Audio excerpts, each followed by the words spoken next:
really enjoyed the way you all just got quiet at the same time there. Well, welcome to the closing panel today. I'm going to moderate. I'm Cole Camp Police. And before I get any further into this, I want to just give a huge thank you to a few people. I want to thank the 450 or so folks that came here today to share this afternoon with us. Absolutely amazed that you gave up a Saturday to come and share it with us. So thank you all so much. Thank you so much. I want to thank Aaron Long, and I want to thank Alan Gorky and their teams for putting together this event, and I'd like all of us to give them a huge round of applause.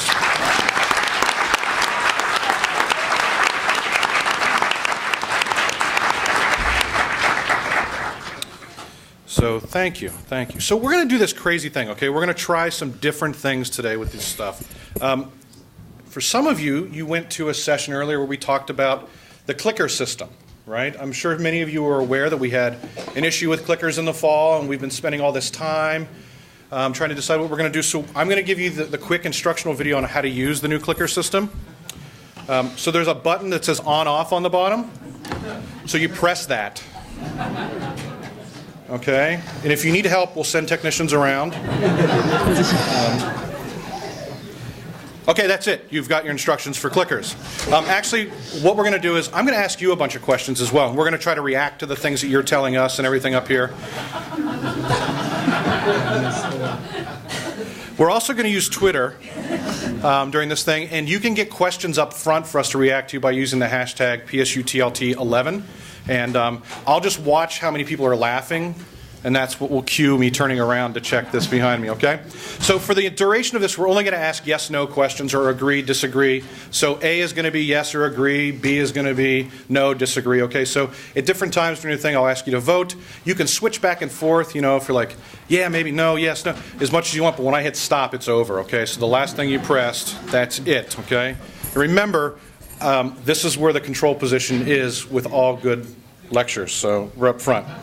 Okay, so the first thing I want to do is I'm not going to introduce the panelists. I'm going to let them do themselves. So what I'm going to do is I'm going to ask each of them, starting with my students over here, to just introduce themselves really quickly, the names, you know, what your major is. And I'd like you to share just with us really briefly the kinds of tools that you use every day in your lives to support what it is that you do as a human being and as a student. So, Davis? Great. Yeah, hi, I'm Davis Shaver. I'm a junior majoring in history. Tools that I use, Facebook, obviously, in addition to Yammer, which is like Facebook for companies. I also use Google Reader, Gmail, Google Calendar, and a bunch of other Google products to manage my day-to-day activities. Mike Alexander. I'm a junior double majoring in marketing and telecommunications. Facebook, obviously, I'm on every day. Twitter, I'm on every day. Google Apps, all of my schoolwork, my personal calendar works off of Google Apps. And interning this semester, so I also get to use Microsoft Office 2003, unfortunately. My name is Caitlin Doyle. I'm a junior majoring in information sciences and technology.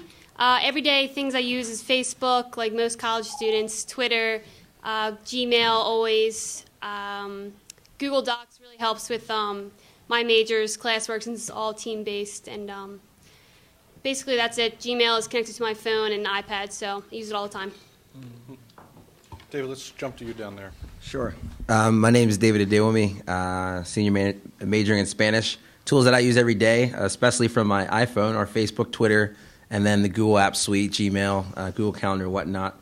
A special tool called onwardstate.com, if some of you guys have seen that one. And then angelblogs.psu.edu, and my personal favorite, Dropbox.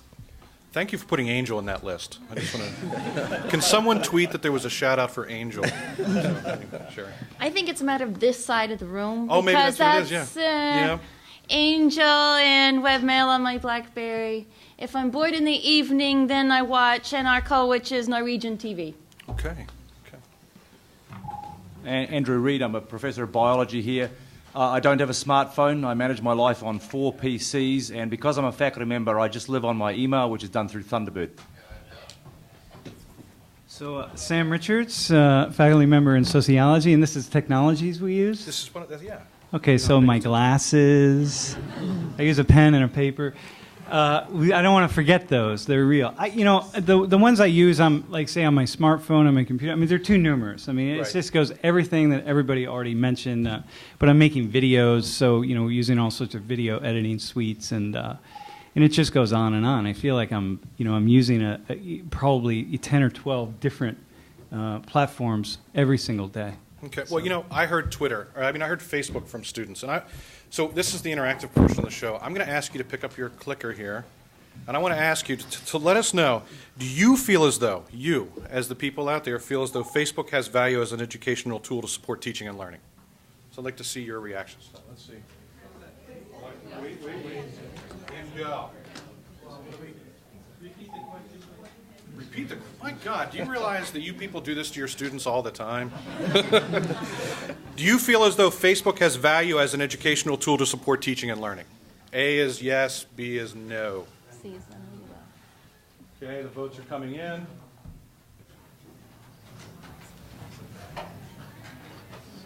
Okay, we're sort of topping out. We go 30 seconds. We're going to stop. Everybody get your votes in.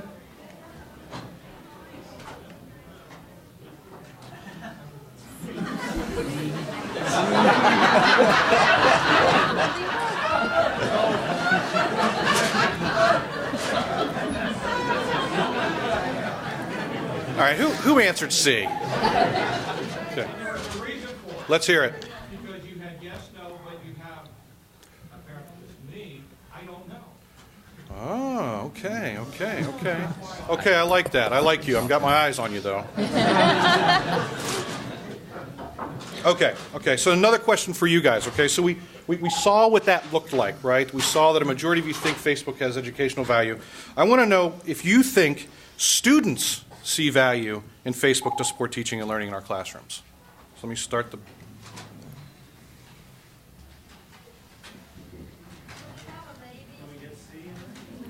Look, it was funny once. Just...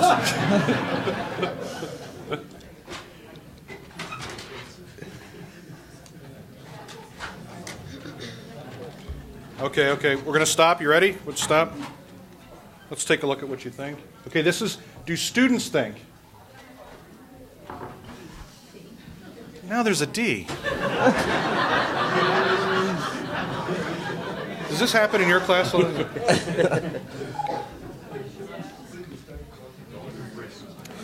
Okay, so you guys, you see this? See this stuff here? So first of all, they feel as though, in a lot of ways, that there's educational value in Facebook, but it doesn't look particularly like you think that there's educational value using Facebook.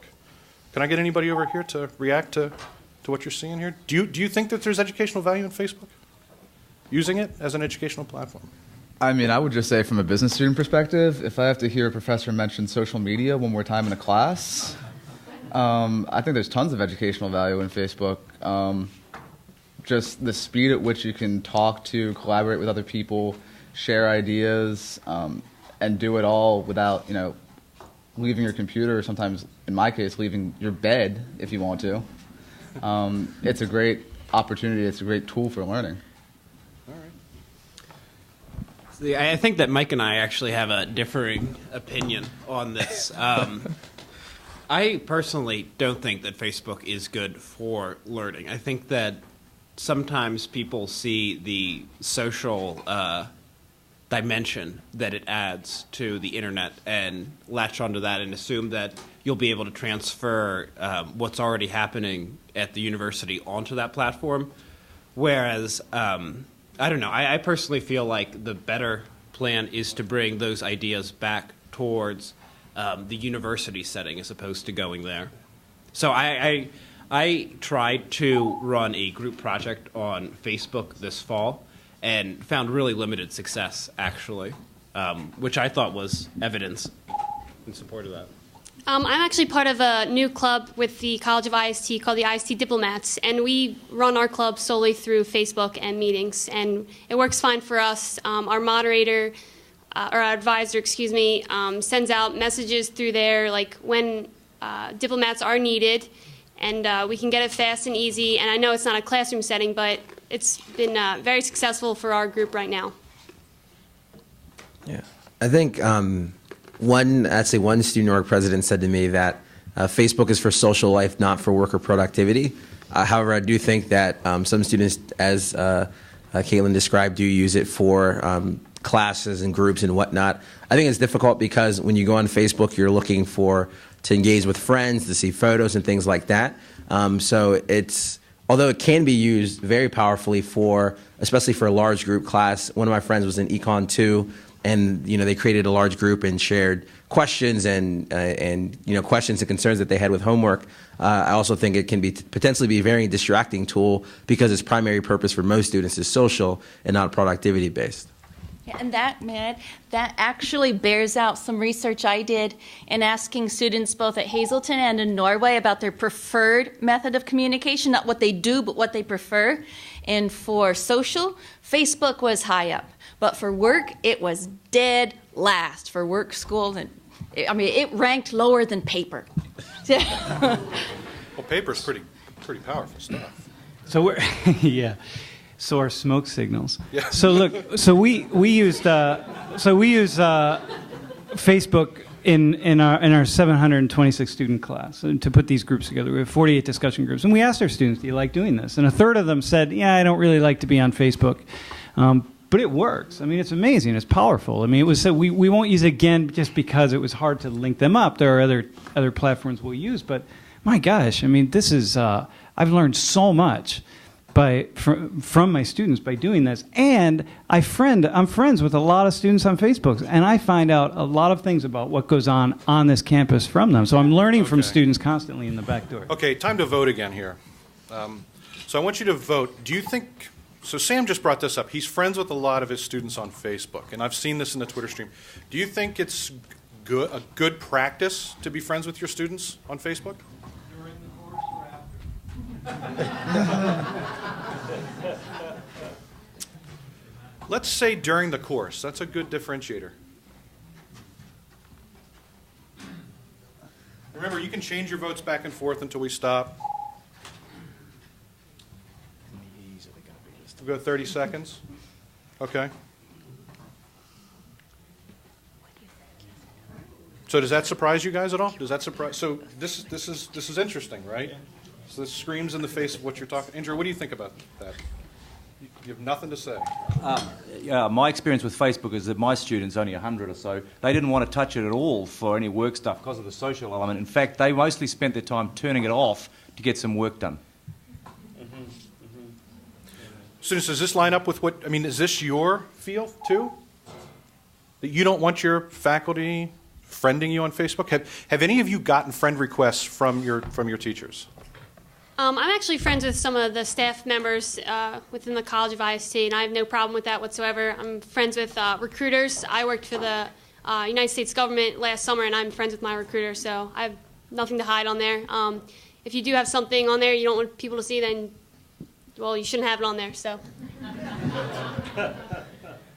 Yeah, I mean, I'm friends with a couple of staff members in student affairs who I'm close with. But as far as professors, and even really they go, I don't really feel too comfortable being friends with them. I'd prefer to keep those kind of like social interactions on a professional social network like LinkedIn rather than, on Facebook. Not that I have anything to hide on my Facebook. It's just that's what I think of as, something for me and, more private matters. I think it depends. Honestly, I don't think I've ever been friended by a faculty member. That kind of would be a little odd. But certainly staff and a few administrators who do use Facebook, I'm friends with them on Facebook. I think it just depends on the person.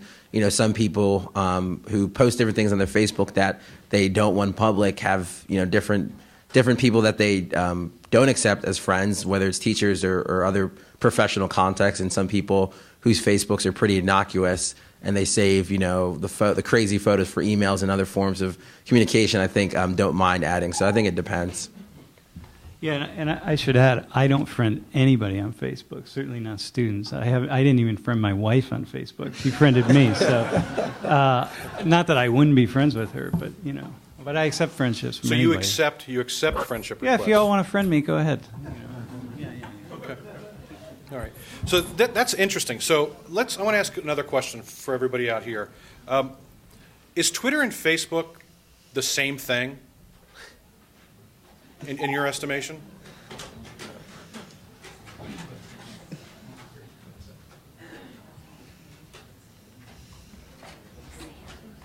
You guys must know the answer. This is filling up fast.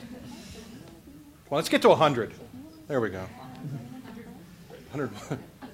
Okay, let's stop this. Let's take a look at this. So you guys know your social networks. Very good, very good. What do you guys think? In your mind, what's the key differentiator between these two platforms? For me, I was slow at getting around to using Twitter, but I definitely don't write statuses on Facebook ever. I feel more comfortable doing it on Twitter. I don't know why. I have less people following me on Twitter. Maybe that's why I have a very close group of people, but I don't know.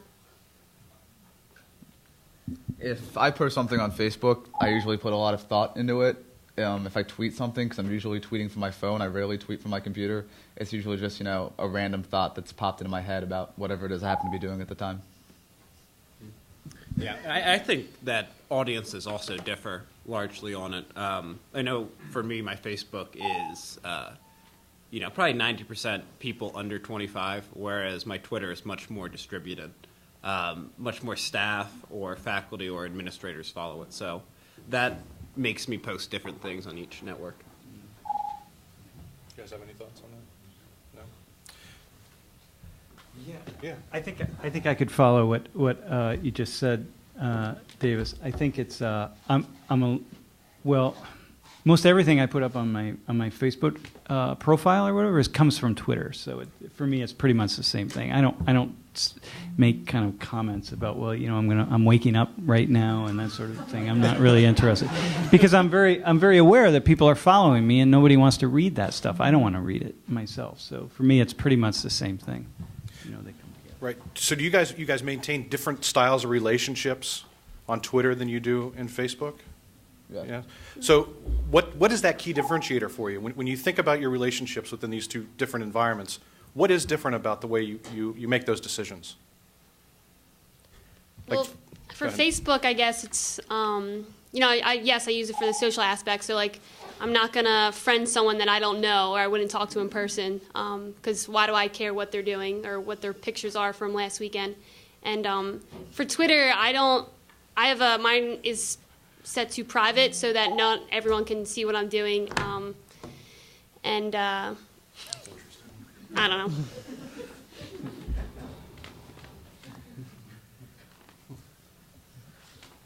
Yeah, I think what helps define the relationships for me is that Facebook is about connecting with people that you already know and have a strong relationship with.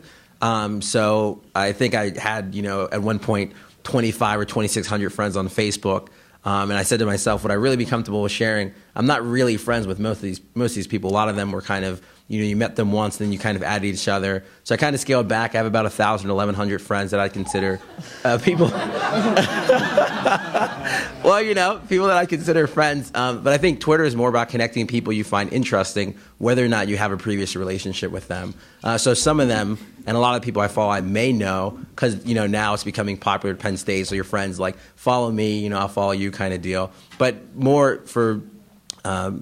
most importantly, I use Twitter to connect with people that I don't have a relationship with, but they have very interesting things to say. I'm glad you've scaled back.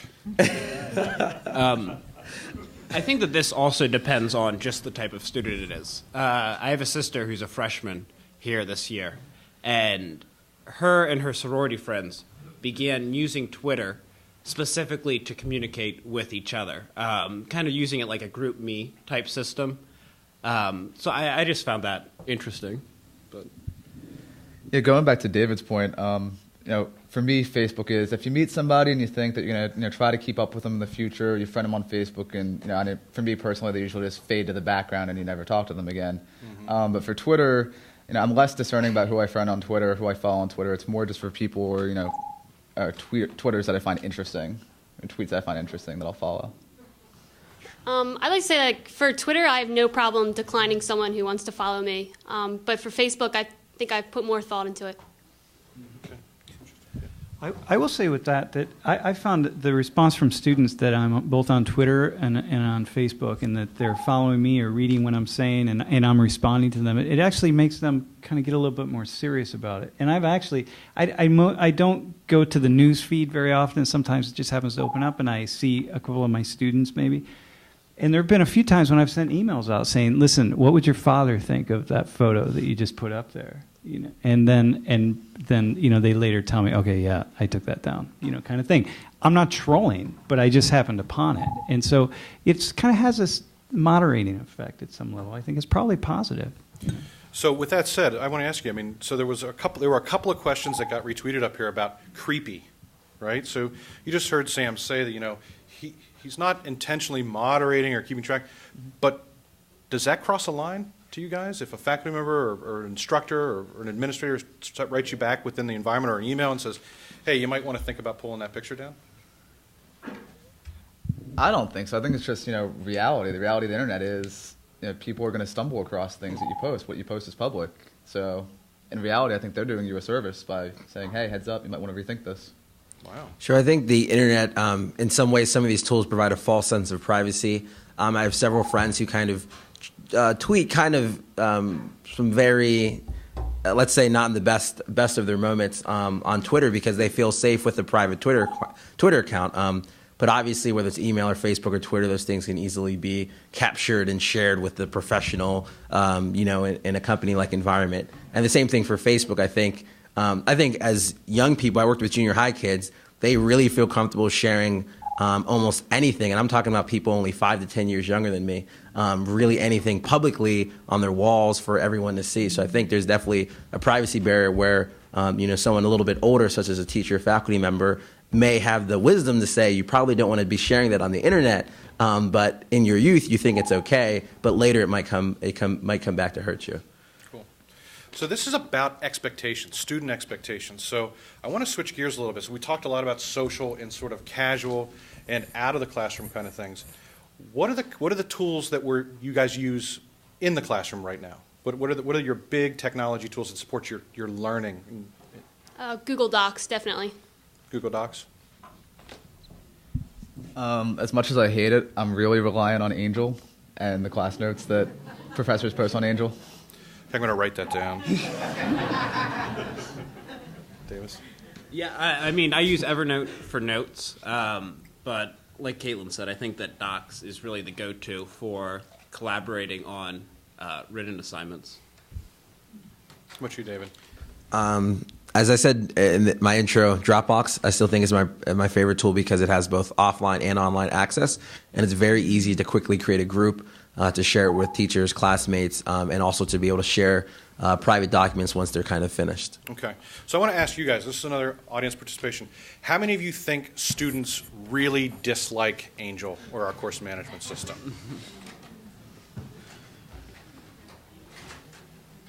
One is A is yes, dislike, B is no. Agree that they dislike. Sorry about that.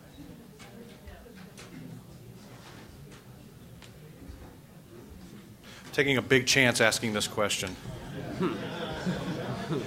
I know everybody thinks that they love it. I just want to see the number. Okay, let's get to 100. We'll stop it, okay?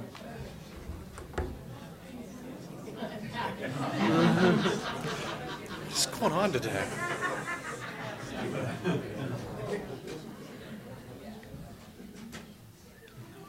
Okay, so now I want to ask, who said that students don't dislike it, who they like it? I'd like to see. Who said that? Okay, Vicky? Yeah? Sean? So, and John, okay. Really don't like it. Really don't like it. I didn't say they like it. I just don't think they really dislike it. Okay, so that's a good differentiator. Okay, so do you guys dislike it or do you really dislike it? I really dislike it. Really dislike it. Okay. I absolutely dislike it. Huh. So that's stronger than really dislike it. Caitlin? I like the convenience that your classes are organized and everything, but just as in the IST it's called LA, but it's kind of like a TA. It is the most frustrating thing you will ever have to work with. I don't know how professors work with it, but I guess my biggest pet peeve with Angel is that when I hit reports, I just want to see my grades, and I have to go through and click grades from the drop down, and the first thing's learner's profile. I don't know what that is, and it's the first thing that always pops up. And so that, to me, that's my biggest pet peeve. Okay. As you're sending out a tweet. Caught me in the action. I really also do not like Angel at all. So. Okay. So we've and settled. apologies to anyone in the room who works on it. It's no offense against you. I just know. Oh no, no offense taken. I'm fine. Doesn't bother me. Does not bother me at all. At all. Okay, so yes, that's what I'm going to ask them. Yeah. So why? No, I don't think that really tells anything because his question. I mean, I think that one of the basic things is that it seems to take longer to do a task on Angel than it would on like a Google or Facebook type platform. And as students who are able to, transition from site to site without much opportunity cost, it's frustrating to be locked into that kind of system. I'm trying to clarify the question and the response. It was 79% felt that you do not like it. Okay. Sorry, just for my tweet, I didn't need to clarify that.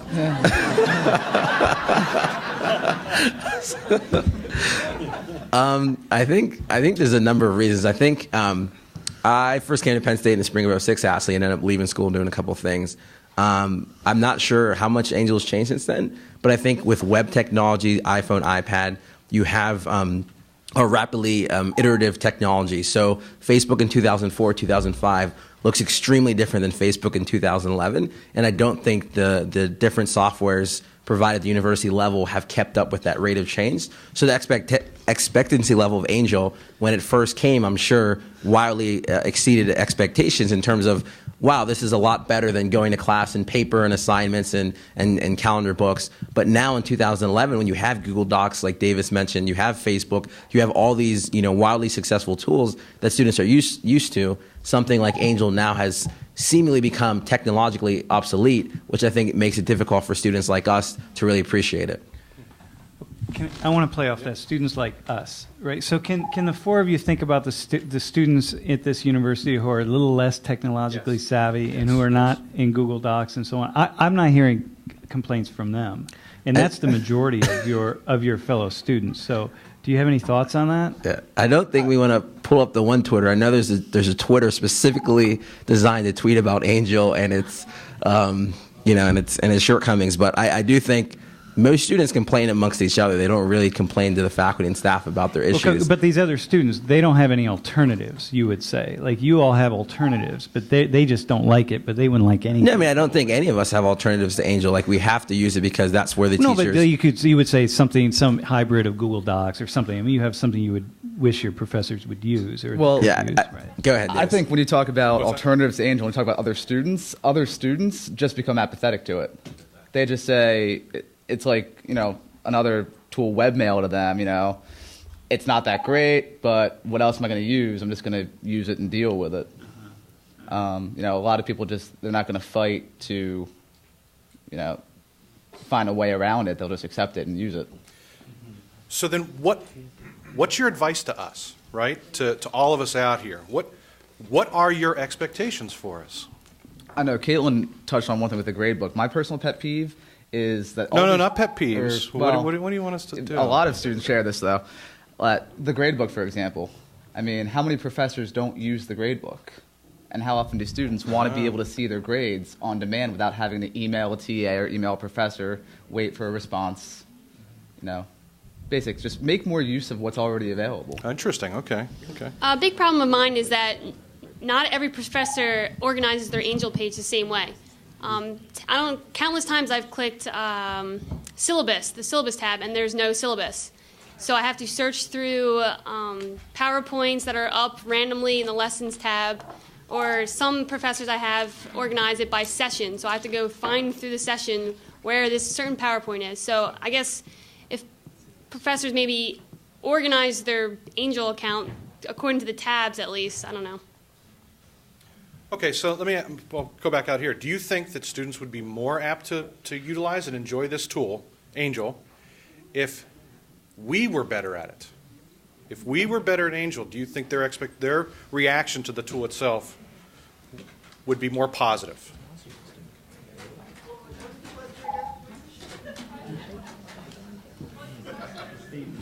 The question is, if we were better at using Angel, like us, right? Listening to them, would they have a more favorable and positive reaction to the technology? Yes or no?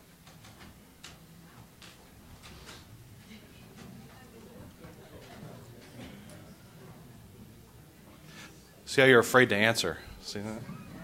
Okay, you ready? Up.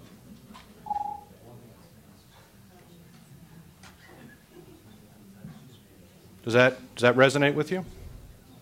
So we got some work to do, guys. We got some work to do. Do you guys think that the social web and the movement, so we talked about Twitter, we talked about Facebook, the real-time web, has that altered your expectations in the reaction time of your faculty?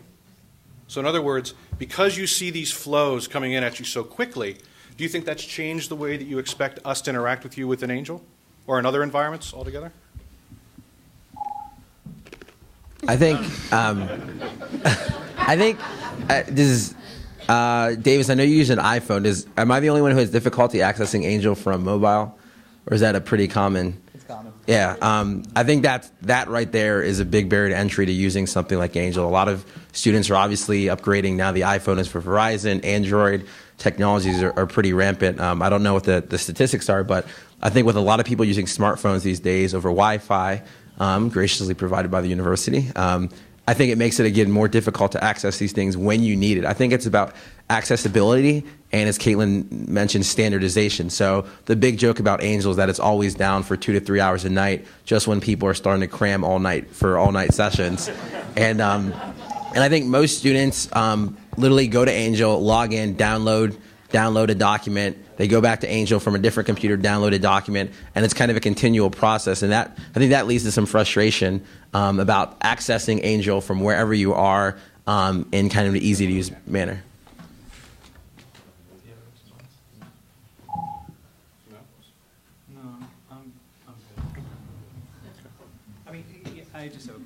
I mean, I think what you were implying with your question is kind of the speed of things. And There's no question that Angel is slow. And I mean, it just runs slowly. And there's no question, what my experience of students is that you all, I mean, you want things to happen very quickly. And so, I mean, it felt like that's where you were going with that question. Yeah, I mean, I would actually say that I use Angel, right? And Angel's not what's slow, it's me.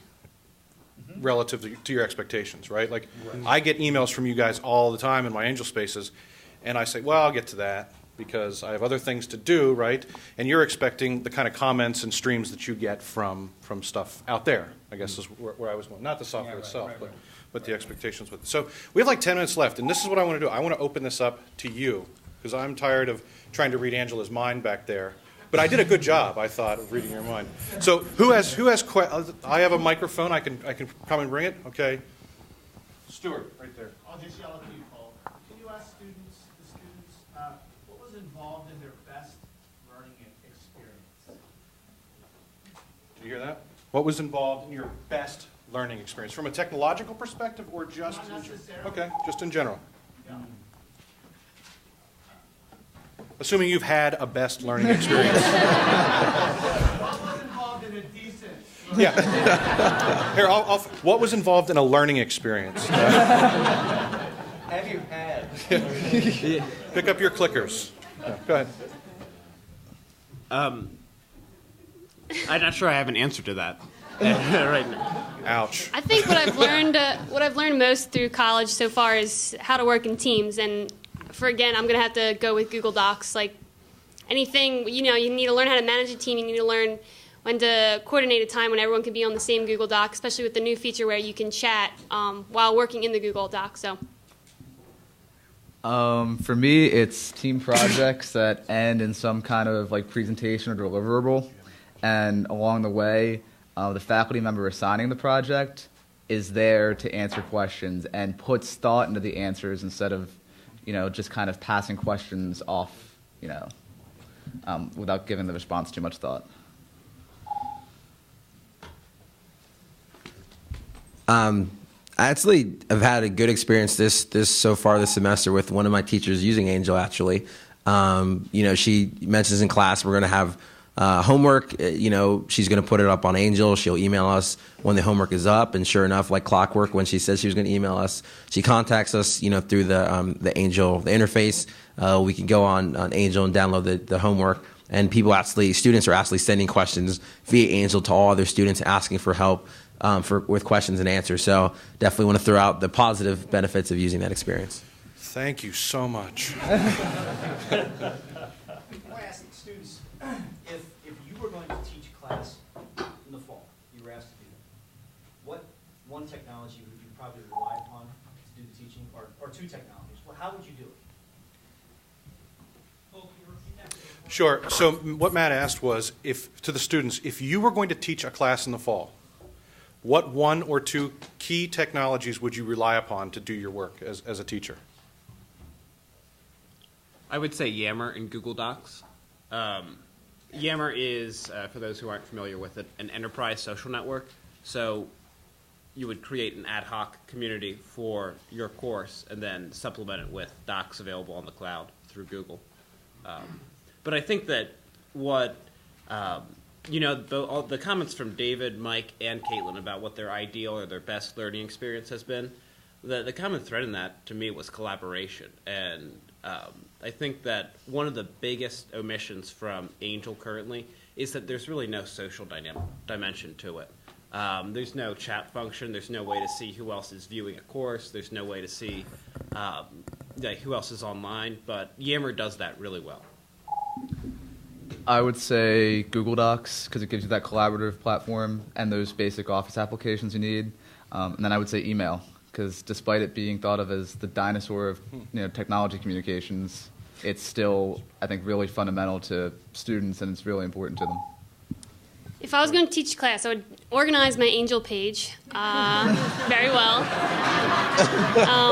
I would definitely keep up with the calendar on Angel, so then students would know exactly when it's due instead of having to go through the syllabus that's never there. And also in a class, in our one class that I had to work with a team in Singapore, and we used Moodle. And that really worked well because not only could we collaborate within it and see each other's, we had forums so we could respond to each other. Our teachers and teaching assistants could also look at what we were doing. Do you have an answer, right? I think maybe I'd work with the university to build something from scratch. I say this. I think Davis had the best point in that he said that collaboration is what's missing. I think Caitlin, what she's harped on over and over again is standardization. And I think boil it down into its pieces. You have Docs, which is why people are using Google Docs. The reason I use Dropbox is because I can access both online and offline. You have obviously the kinds of dates from the syllabus and the things that you need to know when to be at class, when your exams are. And as Davis said, you need to have a social experience to be able to communicate and collaborate with the people in your class. So whether that's a specific tool or that's building something from scratch, I think that I would go with the latter. Well, I'd like to ask the students a different question, though it's possible that these students aren't the ones that really need to answer. For me, the most interesting thing with the new technology has been the capacity to open a back channel for discussion during class time for those students too scared to put their hands up. And that's been really tremendous. I get a lot of feedback in real time. And to me, that's been the thing that's really shifted things on. None of you guys mentioned that. Is that not of interest to you or your classmates? I think for some of us, like I know personally, I haven't had really a professor who kind of embraces that experience. I think if more instructors could find a way to kind of engage that and make sure so that perhaps if it's a student who's afraid to ask a question, make that process anonymous so the question's still asked and they get the answer. Whoever can find a way to do that, I think it'd be a really effective learning tool. I have had that. I've had that experience once in my freshman year. We all had to make a video in our class, and we showed it. And during the videos, people in the classroom could write into this system that someone in IST designed, and it was real-time updates as to what people were saying about the video. And believe it or not, people are people were writing the most obscene things. I couldn't believe it that someone would write that. But if there's a way to control it, I think that would be great. I think the difficult piece of all of this is the more tools that we introduce into the system, whether it's Twitter in class or Facebook or Google Docs and Dropbox, is that you then have a more disparate web that students have to keep track of. So literally when I'm logged into my computer, I have a Gmail open, a Google Calendar, Google Docs, a Dropbox folder on my hard drive. Now you're talking about Twitter, Yammer, and Angel, and it just quickly becomes unmanageable in terms of the number of pieces that are disparate all over the place. So I think the back channel is important, but hopefully, again, as Davis said, whether that's a chat type interface or a back channel, interfacing that directly with the learning management tool, I think, would be a great benefit to students. Okay. Chris, you had a really good question here that I want to open up to voting. So what was the... You want me to actually voice it? Yes, I want you to say it out loud. Multi-channel. The model that we're using in this room right now with Twitter, would that be generated in an undergraduate class to be talking about, I don't know, your mom and the model of using Twitter in this model, right? Then people have been taking it seriously, they've been posting interesting things. Would that be generated in an undergraduate class, let's say of this size, or would it be taken seriously like that? So yeah, A is it would be taken seriously, B is it would be generated.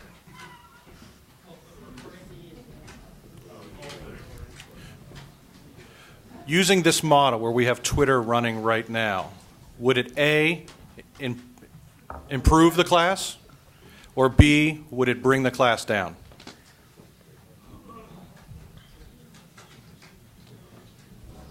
That's why you're the dean.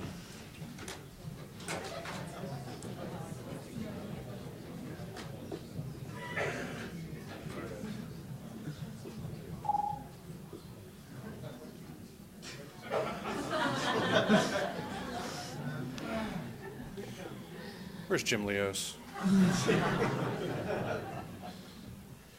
So what do you guys think? Do you guys think that this model, do you think that they think that this model in a class like this would improve the environment, or would it break down and become distracting before we show this? I think it would depend on if, well, I guess, would you have the statuses going on while class was up? Yep, just like this. I think it would take away, I think people are going to be looking at that rather than what's going on with the teacher, as well as if you have a large classroom, people are going to think that they're anonymous and say whatever they want. Just like with my example I said about people updating or writing things about the videos going on. People were writing funny things. I myself wrote O'Doyle Rules because that's my last name and Happy Gilmore movie. So people don't take things serious, especially if you can't really be tracked. I think it depends really on the course subject of the class and the kind of students you have in the class. For upperclassmen in a smaller section that take the coursework seriously and are interested in subject matter, I think it'd be effective. For like a freshman seminar, I wouldn't touch it. I think back channels are really good at highlighting salient points. I think this is a good example of when something especially quotable is said, it's recycled on Twitter and therefore reinforced. And I personally find that to be helpful for remembering it. What seems to be popular kind of in the tech world right now is a group messaging system, whether it's GroupMe or Beluga, or I think Google now is working on Disco. I think I'm not sure about Twitter specifically, because one thing I'm thinking about as I've tweeted 10, 15 times now is, do the rest of the people following me on Twitter really want to see all the things that I'm tweeting about in this kind of semi-private setting? Or there's a lot of specificity to tweeting about this particular symposium. So I guess the question is, how do you direct the back channel in a way that people feel comfortable sharing their questions or concerns, and also maybe in private? So if a student has a question in class, I'm sitting in international economics, I may not want every single person to know that I didn't understand that mechanism. I saw this when I did with junior high kids. I actually allowed them to text in questions to me directly, and as I was speaking, I could see what the questions were and either stop and answer directly a question or weave in and answer directly into the response. So I think there might be something in between that would work, in the sense that all the comments aren't public for everyone to see. David had a question that he didn't understand, this derivative equation, and in a sense that the teacher could see that and stop and answer that. And I think that might be an intermediate solution. Yeah, that's actually how I do it. So I do it through Poll Everywhere. and it's completely anonymous. And most of the time, I would just have it on my portable computer next to the podium, so I watch what's going on. And if something interesting's happened in the class or discussion, I flash it up like this. Most of the time, it's not there. And I repeat again, what that does is it gives a channel for those people too nervous to put their hand up. And I think it works extraordinarily well for empowering some students that aren't normally getting a show in the class. I will. So that's what you thought. So A is degenerate? No, A is it would improve. Yeah, I following from you, I mean, when I had Pull Everywhere up so that the entire class could see last year, I found out that one of my students had sex with my wife over spring break, and and all sorts of other things, you know, that they would post up for the whole class to see, and it was, you know, funny in the moment, but really, but then, you know, it was really hard to kind of contain it. You know? But those are the kinds of things, that's where it'll go. I mean, you know, in a big class. I mean, that's the kind of place it will go. So. But I just want to comment on that. I think, again, it's about, you know, I tweeted at, I think, Dean Long. I think it's about accountability and anonymity. If you, on Facebook, you can't hide your identity, you know my user and my profile, and that is tied to me. And so if there's some way to secure identity, then I don't think people are going to degenerate into those kinds of commentary. All right. Well, you know, I hate to do this. 'Cause I could do this all day, and I know you guys probably could too. I can see how energized you are to sit here for another hour. I want to thank, can we get a round of applause for our students and our faculty joining us.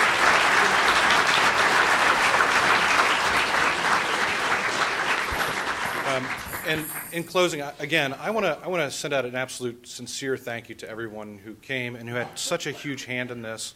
And I want everyone to know that this event is the most energizing event for those of us who think about teaching and learning with technology at this university. And I cannot tell you how empowered I feel to go back to work, even with all the crazy things that are going on in Harrisburg, to go back and do better for you guys. And I mean, that's something that this event's about. It's about us opening up a dialogue and better understanding what it is that you guys really want us to be thinking about and how we do our work. So thank you to you, and thank you to all of you. And have a great year. And we will see you in 2012. Nice invite. No, thank you so much. Sorry, I was hogging up the microphone. So I'm good. No, I appreciate it.